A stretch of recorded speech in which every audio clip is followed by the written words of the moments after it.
হযরত ওমর রাদিয়াল্লাহু তাআলা আনহুর একটা ছেলে জীবনে একবার নবীজি সাল্লাল্লাহু আলাইহি ওয়াসাল্লামের একটি কথার বিপরীতে বিরোধিতা করে নাই, একটা যুক্তি দেখাইছিল, পাল্টা একটা ভিন্ন যুক্তি দিছিল।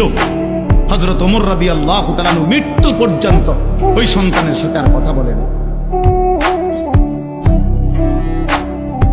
কথা বলেন।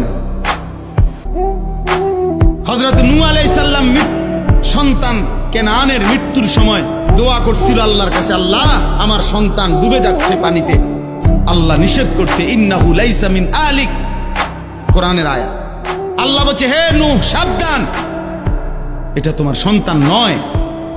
ইন্নাহু আমালুন গায়রু সালেহ, এটা বেআমল, গায়রু সালেহ, এর সমস্ত কর্ম অসৎ কর্ম, এ নাফরমান, এ আল্লাহকে সেজদা দেয় নাই, মালিকের গোলামি করে নাই, এটা তোমার সন্তান হইতে পারে না। এজন্য এই ছেলে তোমাদেরকে বলি বাবা,